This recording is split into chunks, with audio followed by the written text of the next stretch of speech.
तो मैं इंट्रो देता हूँ तो फिर उसके बाद शुरू करते हैं, ठीक है?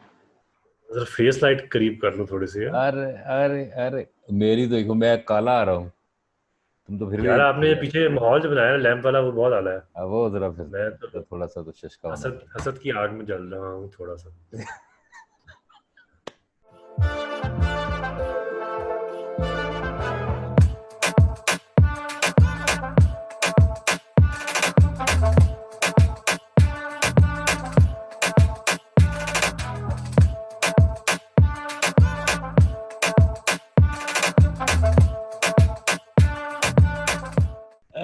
अस्सलाम वालेकुम व्यूअर्स, मैं हूँ आबिद अली और आप देख रहे हैं गुफ्तगू विद आबिद अली। और आज जो मेरे साथ मेरे दोस्त हैं, वो बड़ी पाकिस्तान की, जब भी हम बात करेंगे कॉमेडी फॉर टीवी और सिटकॉम्स और कॉमेडी, वो जो बड़ी पढ़ी लिखी अच्छी वाली कॉमेडी है, तो ख़ास तौर पे लाहौर में अगर सिटकॉम बनता है तो टॉप 3 जो पहले 3 एक्टर कास्ट होते हैं उसमें होता है मेरा दोस्त अहमद अब्दुर्रहमान। अस्सलाम वालेकुम, क्या हाल है? वालेकुम सलाम। डॉक्टर साहब ने तो इंट्रो में कॉमेडी कर दी है मेरे पे, इतनी तारीफें। नहीं नहीं, बस सही बात है यार, वो मैं बताना चाहूँगा तो अच्छे। नहीं, ये बात मैं ज़रूर बताना चाहूँगा कि मेरा ख्याल है हार्डली 2 सेकंड या 3 सेकंड का शॉट है यू फोन का जिसमें अहमद के हाथ पे चाय गिरती है और वहां से एक आदमी नोटिस हुआ है। और वो सिर्फ एक दो तीन लोगों ने नहीं किया, वो सब ने किया पूरे पाकिस्तान में। और एक आदमी जो है वो इतना मशहूर हुआ है उसके बाद कि माशाल्लाह क्या ही बात है। तो बड़ी एक डिफरेंट किस्म की कॉमेडी है भाई की, और वो बड़ी डिफरेंट किस्म के लोगों को समझ आती है। उनके लिए बहुत ही वो हंसी वाली बात होती है, और जिनको नहीं समझ आती उनके ऊपर से गुजर जाती है। तो भाई पहले ये बता कि शुरू कैसे हुआ ये काम, और क्यों तुझे लगा कि तूने एक्टिंग करनी है? डॉक्टर साहब बड़ी मेरी इंटरेस्टिंग कहानी मुझे लगती है, एटलीस्ट बाकी को शायद ना लगे। ज्यादातर एक्टर्स कहते हैं कि हमें बचपन से शौक था और हम स्कूल ड्रामे और घर में ये वो। हम्म। तो मुझे बचपन से बिल्कुल शौक नहीं था और मुझे कभी भी ये शक ही नहीं हुआ। मतलब शक ना मुझे हुआ ना मेरे घर वालों को कभी हुआ कि इसके अंदर ये कीड़ा पाया जाता है। हम्म लेकिन वो कीड़ा था, वो आहिस्ता आहिस्ता वो पता नहीं कहाँ से खुराक ले रहा था और वो प्रमाण चढ़ रहा था। हम्म तो जब मैं बैचलर्स करने यूनिवर्सिटी गया तो कोई पहले साल के एंड पे कोई, या बल्कि दूसरे साल के स्टार्ट में नए बैच को वेलकम पार्टी देनी थी। हम्म तो मेरे जो बैच फेलोज थे वो उन्होंने स्किट वगैरह बनाया था। मुझे तो अलिफ बे का नहीं पता था, ना मुझे इंटरेस्ट था। हम्म। तो उन्होंने एक हमारे लैब अटेंडेंट थे जो थोड़े से ज़रा सोते रहते थे, हल्के से गायब दिमाग थे। अच्छा। तो उन उस कैरेक्टर पे उन्होंने एक स्किट बनाया था जिसपे मैं उन्होंने मुझे बिठाना था कि लैब अटेंडेंट है, बैठा हुआ है बस, और बैठा हुआ है और कुछ भी नहीं कर रहा, और मेरा डायलॉग भी एक भी नहीं था। तो हम्म वो जिस तरह आपने यूफोन के एड्स की बात की ना, तो उस स्किट में भी असल में कुछ और कहीं और पे हो रहा है और मैं एक कोने में बैठा हुआ हूँ और लोग आ रहे हैं तो उन्हें बस ऐसे थोड़ा बहुत देख के आने दे रहा हूँ। अच्छा। लेकिन वो इतना वो भी नोटिस हुई थी बात। मुझे काफ़ी लोगों ने कहा, खुद लैब अटेंडेंट ने कहा कि तूने बड़ा शरारती है, तूने बड़ी शक्लकारी है। तो उसमें अजीब सी हरकतें थी कि गुब्बारा आ गया तो गुब्बारा गिर गया और इस तरह की तरह उल जुलूल टाइप हरकतें थी। हम्म तो तब मुझे एहसास हुआ, दो चार लोगों ने कहा कि यार आपने बड़ा अच्छा किया है। तो मैंने कहा अच्छा, ये काम है मज़ेदार, इतनी मेरी एफर्ट भी नहीं लगी। हम्म। तो फिर कॉलेज में प्लेज वगैरह करने शुरू किए और फिर थोड़ा सा ज़रा सीरियसली करना शुरू किया। टीवी लेकिन ये कि कैसे उससे आया? पहले ज़िंदगी की 16-18 साल बिल्कुल शक भी नहीं हुआ था मुझे कि मेरे में टैलेंट है। मतलब जिंदगी के पहले 16-17 साल बड़े चैन से गुजारे। बड़े चैन से गुजारे थे। और मेरे घर वाले अभी तक काफ़ी हैरान रहते हैं कि ये बड़ा शाय सा लड़का है, ये तो इतना लोगों में ये घुलता कैसे कर मिलता भी लेता नहीं होगा? है। हाँ, ये एक अच्छा, मौजमा है। टीवी में कैसे आया? टीवी पहला प्रोग्राम, पहला शो क्या था? कौन लेके आया? कुछ 3-4-5-6 स्टेज के प्लेस किए थे थिएटर। तो वो वाला स्टेज नहीं झुकने वाला, वैसे जो कहानियाँ वगैरह होती हैं, हम्म। एक दो बानों कुत्ते के प्ले किए थे। अरे और वाह। हमरा में भी 2-4 प्लेस किए थे। काफ़ी नॉन डायरेक्टर थे उस ज़माने के थिएटर के। हम्म तो उसके बाद मुझे था कि टीवी में भी आऊँ तो कोई वो नहीं थी, रास्ता नहीं नज़र आया कि कहाँ से आऊँ। तो मैं मेरे एक जगह जॉब करता था उस ज़माने में, तो वहाँ पे जो साहब थे, शाहिद साहब, वो मैडम समीना के साथ उन्होंने काफ़ी काम किया हुआ था। अच्छा। अ, शाहिद साहब थे। समीना अहमद अ, आपस। हाँ जी। तो उन्होंने कहा कि तुम वहाँ पे जाके मिल लो किसी से। तो ऐसा सिफारिश नहीं उन्होंने की थी, तो मैं ऐसे ही मुंह उठा के चला गया वहाँ पे। तो मैंने जाके असिस्टेंट से कहा कि आप लें मेरा ऑडिशन। तो उसने कहा यार ऑडिशन क्या लेना है, तस्वीर दे दो, कोई आया रोल तो दे दूंगा। अच्छा। मैं बड़ा ऑफेंड हुआ था, मैंने कहा यार आप क्या शक्ल से क्या पता लगेगा आपको कि मेरे अंदर क्या टैलेंट छुपा हुआ है। लेकिन उसने कहा भाई वक्त ज़ाया ना करो हमारा, तस्वीर दो और निकलते हो। अच्छा। तो मैं तस्वीर पे शायद देख के आ गया था। फिर उसने बुलाया कुछ 6-8 महीने बाद, छोटा सा रोल कराया 1 मिनट का। फिर 2 महीने बाद बुलाया छोटे से रोल के लिए। तो ये कुछ 2-1 साल छोटे छोटे रोल ही थे 1-1 मिनट के। तो मैं तो ऐसे शौकिया ही कर रहा था, क्योंकि साथ में जॉब चल रही थी। तो वो करते करते मैडम ने भी नोटिस किया कि ये बंदा सही है, लड़का, इसको बुला लिया करो अक्सर ही। तो मैं अक्सर आने लग गया था। फिर वहाँ पे जवाद बशीर से मुलाकात हुई थी। हाँ।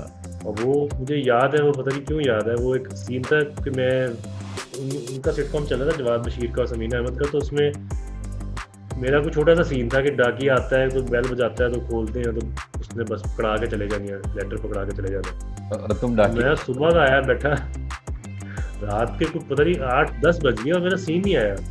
मैं बड़ा आवाज़ार भी हुआ था, और लेकिन वहाँ लेटा हुआ था। जवाद भाई भी थोड़े से आवाज़ार थे। तो मैंने उनसे कहा कि यार कभी कोई आपके पास काम होता मुझे बता देना। तो उन्होंने हिसाब लगाया कि ये लड़का तो साबिर शाकिर सा है, कुछ कह भी नहीं रहा, बड़ी देर से बैठा हुआ है। तो उनका भी एक ड्रामा चल रहा था, 2 दफ़ा का जिक्र है, काशिफ अकरम ने लिखा था। तो फिर उन्होंने चांस, तो मैंने, बल्कि आपको याद हो शायद 2 दफ़ा का जिक्र में जब बाबा जी सर्किल पर आप खड़े थे, ये तेरा पहला दूसरा ही था जवाद भाई का? वो पहला नहीं था, दूसरा हो शायद। पहला एक, अब कहानी तकलीफ सुने मेरी, पहला उन्होंने मुझे कास्ट किया, एक था प्ले, 2 एपिसोड थे उसमें, और सही लीडिंग काम था। मैंने कहा यार बहुत आला। तो उन्होंने कहा मरी में करना है। मरी में गए, बारिश हो गई, 3 दिन बारिश ही होती रही। फिर हम वापस आ गए, तो मेरा डेब्यू नहीं हो सका। मैंने कहा यार अच्छा। फिर दोबारा उन्होंने कोई लोकेशन की यहाँ पे, वो असल में कुछ जंगल वंगल दिखाना था, तो दोबारा नहीं हो सका। तो 2 दफ़ा वो कैंसिल हुआ। तो मेरा जो अदाकार था वो इतनी तकलीफ से गुजरा कि मैं क्या बताऊँ। फिर तीसरी दफ़ा जाके कहीं हुआ वो। तो फिर उनके साथ, उनको भी अच्छा लगा, फिर उनके साथ करता रहा काम आहिस्ता आहिस्ता। अच्छा, मुझे ना इस बात से 2 चीज़ें याद हैं। एक तो वो तुमने याद करने की कोशिश की कि किस आदमी ने तुम्हें कहा, शायद साहब नाम तो शायद जेल में आया नहीं, वो मेरे मोहसिन भी है बड़ा, मैं उनके साथ काम किया वो। हाँ, मुझे एक आदमी याद है। तो मैं लाहौर आया और मैं स्ट्रगल कर रहा था, तो रहमानपुरा में रहता था, कॉर्नर पे एक जनरल स्टोर सा था। तो वहाँ से ना फ़ोन किया करते थे घर, वो पीसीओ था, उसमें मोबाइल्स होते हैं। ऐसे सुन के लगता है जैसे बड़ी पुरानी बात। तो अखबार में वहाँ पे खड़े खड़े ना मैंने पढ़ा कि समीना भी ज़्यादा फिल्म शुरू कर रही है, कर्ज फिल्म। तो नहीं, कर्ज नहीं थी, ये शायद कर्ज ही थी, जिसमें ज़ीशान सिकंदर को लिया था। तो मैं ना ऐसे अखबार पढ़ी, तो मैंने उस बंदे से कहा कि यार ये इनका पता है, इनका ऑफिस किधर है, समीना पीरज़ादा का। वहाँ पे उसका कोई मिलने वाला आया हुआ था, वो बैठा हुआ था वहाँ, और उसने कहा कि हाँ मुझे पता है, आप ऐसा जाएं, और वो न्यू मुस्लिम टाउन में यहाँ करके उनका ऑफिस है। तो मैं वहाँ चला गया। तो मुझे उस बंदे का नाम बिल्कुल नहीं याद, क्योंकि वो वहाँ का कोई परमानेंट आदमी नहीं था, वो मिलने आया था बस ऐसे उस बंदे से, दुकानदार से। लेकिन मुझे बड़ा याद आता है वो आदमी। उसके बाद वहाँ से मुझे इमरान पीर मिले, वहाँ से मुझे उस्मान पीर मिले। मैं वो फिल्म तो नहीं की और समीना आपा के साथ कोई काम भी नहीं किया, लेकिन उस्मान भाई के साथ बहुत काम किया, इमरान भाई के साथ काम किया। और काम से ज़्यादा असल चीज़ जो ग्रूमिंग और वो थी, वो मुझे वहाँ से मिली। तो ऐसे लोग जो आपको एक छोटा छोटा वो करते हैं थोड़ा सा। मैं एक दिन जैकी श्रॉफ का ना इंटरव्यू देख रहा था, तो वो कह रहे थे कि वो बस स्टॉप पे खड़े थे। उस वक्त वो कहीं इंटर्नशिप कर रहे थे, हालात बड़े ख़राब थे, एक कमरे के घर में वो रहते थे। तो बस स्टॉप पे खड़े थे, तो किसी एडवर्टाइजिंग एजेंसी का कोई अकाउंटेंट था वहाँ पे, वो भी खड़ा हुआ था। तो उसने कहा यार तुम क्या करते हो, तो तुम बड़े अच्छे लग रहे हो देखने में, तो चलो मैं तुम्हें किसी से मिलवाता हूँ, शायद तुम्हारा काम बन जाए। तो उसने मिलवाया और मॉडलिंग का उनको पहला जॉब मिला। तो ये लोग जो छोटे छोटे कहीं हमें मिलते हैं, हम सबको मिलते हैं, ज़रूरी है कि शोबिज़ के लोग, ये बड़े इंपॉर्टेंट लोग होते हैं। उसके बाद फिर तुमने वो जवाद भाई वहाँ से मिले, उसके बाद फिर हाँ जी, उसके बाद फिर जवाद भाई के साथ भी करता रहा और समीना अहमद के साथ भी करता रहा। सिटकॉम काफ़ी किए थे, आपको शायद याद हो। यार वो बड़ा तो मजे का एड था। तो मैं क्योंकि हमने काम बहुत इकट्ठे किया, तुम्हारी मेमोरीज इस तरह की बहुत सी हैं, और वो लिख भी रहे थे तुम उस वक्त ड्रामे जो जिसमें मैं एक्टिंग भी कर रहा था, वो खेल तमाशा भी था, फिर अपना हाँ जस्ट मैरिड था, और इस तरह के जो बड़े ज़बरदस्त प्लेज है और बहुत ही मज़ा आता है। मैं बहुत तुम्हारी कॉमेडी इंजॉय करता हूँ, और बल्कि सारे ही करते हैं, मैं थोड़ी करता हूँ, सभी करते हैं, सबको बड़ा अच्छा लगता है। तो वो 2 दफ़ा का जिक्र है जब बोल रहे काश वो जो हमारी शूट थी, वो बड़ा फनी सीन था। मुझे मिला तो शायद मैं कोशिश करूंगा मैं इसमें लगाऊं कि हाँ मेरे ख्याल फायरिंग हो रही है और तू आया और तू साइकिल पे और तू कह रहा है कि come on come on Baba ji. Come on Baba ji. मैं कोई गोरकन टाइप बना हुआ, अजीब सा कोई करेक्टर है, वो जो गेंडू लालटेन पकड़ टाइप। के नहीं कहता कि बाबूजी रात गुजारने के लिए ये जगह है अच्छी है, तो यार रुक जाओ। तो वो उस टाइप का था। तो हर दफा, और वो सीन रिकॉर्ड करना मुश्किल हो गया कि जैसे फिल्मों में दिखाते हैं ना कि वो बड़ी हाई फाई को गाड़ी लेके आता है, स्किट करता है और आगे कहता है कम ऑन, तो रेस्क्यू करने आता है, तो साइकिल में आया और कह रहा है कम ऑन बाबा जी। और हर दफा मुझे याद पड़ा कि वो रात का भी काफी टाइम हो गया था उसको। बहुत लेट हो गया जब, तो बड़ा तो 80 का दौरा भी पड़ा हुआ था मैं एक। वही। तो और जवाब भाई के साथ कोई बताओ कोई मजेदार यादें, बातें। मुलाकात हुई लास्ट टाइम कब हुई? कुछ अर्से पहले हुई है। तो बस वो बेहतरीन है, आपको पता है जिस तरह के हैं जवाद भाई, बिंदास आदमी है, पॉजिटिव और जबरदस्त आदमी है, बहुत आला। अच्छा वो यार अपनी मर्जी का काम करते हैं। और हाँ, उसका मुझे बताओ, वो जो था लिखने का कैसे शुरू हुआ, लिखना कैसे आया ज़हन में, क्या मैं लिख भी सकता हूँ? और मुझे ज़्यादा मज़ा पता है किस चीज़ का आता है? वो तुम्हारी जो वो है ना, एक मशरतिया लूम वाली और वो वाली जो होती है ना, मुतालिया पाकिस्तान और इस तरह की जो लाइनें होती हैं, उस तरह की लाइनों को जब तू कनेक्ट करता ना, जैसे अभी तूने मुझे मैसेज किया थोड़ी देर पहले, तो तुमने कहा कि तन्हाई के मज़े लूट तो नहीं रहा तो मतलब ये जो तू जुमले में एक को बेंड करता है ना, एक एक्सप्रेशन से दूसरे एक्सप्रेशन में, ये तेरा कमाल है। ये कैसे करता है? मुझे लगता है काफ़ी सारी चीज़ें गॉड गिफ्टेड भी हैं, और वो जो बचपन जिस तरह मेरा गुजरा है, वो मेरे ख्याल में कुछ चीज़ें जहन में रह जाती हैं। फिर ये कि स्किल्स तो गॉड गिफ्टेड आ जाती हैं, लेकिन उनको इस्तेमाल करना और कन्वर्ट करना असल में वो आर्ट होता है। तो स्क्रिप्ट राइटिंग का मुझे भी इसका अंदाज़ा नहीं था कि मैं कर सकता हूँ, लेकिन मैंने जब स्क्रिप्ट पढ़ता था, मेरी पता नहीं क्यों मुझे बड़ा मज़ा आता था स्क्रिप्ट पढ़ने का। अक्सर होता है ना, एक्टर्स आते हैं सेट पे तो अपने सीन पढ़ लेते हैं और पूरा स्क्रिप्ट नहीं पढ़ते। तो मुझे एक जवाद भाई ने भी बड़ा कहा था कि उन्होंने एक दफ़ा ही कहा था, लेकिन मैंने ये बात पल्लू से बांध ली थी कि अच्छा एक्टर बड़ा कहा था, पल्लू से बांध ली अपना नहीं, लेकिन मुझे बड़ी ये बात अच्छी लगी थी कि आप अच्छा एक्टर वो है जो पूरा स्क्रिप्ट पढ़े, चाहे उसके सीन है या नहीं है। हाँ, मैं हमेशा तो मैं पूरा स्क्रिप्ट पढ़ता था। मैं अच्छा एक्टर और क्या करते हैं आप? मैं पूरा स्क्रिप्ट पढ़ता हूँ, तुझे पता तो है, मैं सारा पढ़ना शुरू कर देता हूँ। हाँ, नहीं वो हम शायद ओल्ड स्कूल जो है, हम शायद पूरा ही पढ़ते हैं, हमें उसका तो नहीं बताया होगा। बिल्कुल। तो मैं पढ़ता था, मुझे बड़ा मजा आता था। और शुरू में तो मेरा एक ही सीन होता था बिल्कुल ही, यानी कि ना भी मैं पूरा स्क्रिप्ट पढ़ूं, मुझे कोई मसला नहीं होना था। 30 सफ़ों में से एक आधा सफ़े का मेरा सीन है, लेकिन मैं पूरा पढ़ता था, मुझे बड़ा मजा आता था। तो बाद में मुझे शायद रियलाइज़ हुआ कि ये मुझे शायद ये काम पसंद था, स्क्रिप्ट राइटिंग का, कहानी किस तरह बनती है, और मुझे बड़ा मज़ा आता था। मैं असल में बचपन में ही जब पढ़ाई किया करता था, बाशरती लूम और ये वो, तो बड़ी देर में ऐसे बैठे ना, घर वालों को लगता था कि पढ़ रहा है, तो मैं भी ख्यालों में कहानियाँ सोचा करता था, ऐसे बैठे बड़े घंटे। तो वो खुद से बैठना और सोचना और सोच के चीज़ ऐसे बनाना, वो मेरे शायद नेचर में ही था। एक्टिव इमेजिनेशन थी शुरू से। हाँ, कह सकते हैं। और स्क्रिप्ट राइटिंग में होता है कि आपको अकेले से खुद से बैठ के अपने ज़हन के अंदर मुख्तलिफ किरदार बना के उनकी गुफ्तगू करना होती है। कुछ लोग होते हैं उनके लिए बड़ा ही इरिटेटिंग होता है। वो आप कन्वर्सेशन कर रहे हो तो वो कन्वर्सेशन में खुश रहते हैं, वो कर लेंगे, जोक कर लेंगे, लेकिन उनको सोचना और लिखना, उसको फिर लिखना बड़ा मुश्किल है यार, बड़ा मुश्किल। हाँ, जो कैरेक्टर्स दिमाग में हैं और वो आपस में बातें कर रहे हैं, वो फिर आपने लिखनी है। अब फिर ज़्यादा कैरेक्टर्स हैं, एक बंदा नहीं है, आपने मुख्तलिफ कैरेक्टर्स बन के सोचना होता है। और वो जुड़ा मुश्किल काम है ड्रामा, और हर कैरेक्टर की बॉडी लैंग्वेज अलग है, उसकी डिक्शनरी अलग है। हाँ, तो मैं स्क्रिप्ट पढ़ता था बहुत सारे, हर सेट पे स्क्रिप्ट पढ़ता था कि समझता था कि ये किस तरह चल रहा है, रिवर्स इंजीनियरिंग करता था कि अच्छा ये लिखा है तो उसने क्या सोच के लिखा होगा, और फिर इतने सीन इस एक्टर कैरेक्टर के हैं, इतने उसके हैं, क्योंकि मैं कोई फिल्म स्कूल से तो पढ़ा नहीं है, स्क्रिप्ट राइटिंग मैंने कोई कहीं से सीखी तो है नहीं, तो यही रिवर्स इंजीनियरिंग करके सीखी।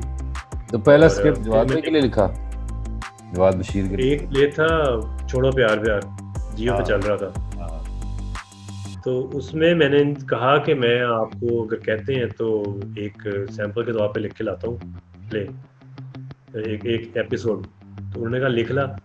जवाद भाई का ये कमाल है कि वो यार यंग, मैं भी एग्जैक्टली ये कहने लगा था कि वो अपने आसपास लोगों को ना ग्रो करने के लिए बड़ा माहौल देते हैं अच्छा, और उनको ग्रो करने देते हैं। अमूमन ये होता है कि लोग ना जेलस हो जाते हैं। बड़ी उस बंदे की बड़ी क्या कहते हैं कि अजमत है, बड़ी उसकी ग्रेटनेस है कि वो हाथ पकड़ के लोगों को सिखाता है, ग्रो करवाता है। बड़ी ज़बरदस्त बात है जवाद भाई, ग्रो कराते हैं और फिर कभी कोई एहसान नहीं जताते, और वो लोग इंडस्ट्री में बेकार लोग हैं जो काम कर रहे हैं और कहते हैं कि जवाद ने हमें सिखाया है। हाँ, और उसमें टॉप के डायरेक्टर्स भी हैं, टॉप के एक्टर्स भी हैं, टॉप के राइटर्स में सारे ही हैं।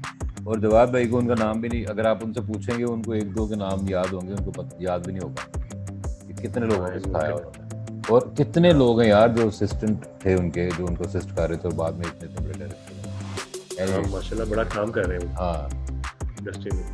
मैं आज देखा था वसीम अकरम का, दिखा रहे थे कि बता रहा है कि मैं ऐसे ही, मैंने कभी फर्स्ट क्लास क्रिकेट खेली नहीं थी, तो ऐसे ही मैं गया और फिर सिलेक्शन होगी मेरी, और फिर मेरी पहली फर्स्ट क्लास गेम ही उसके साथ थी, न्यूजीलैंड के साथ।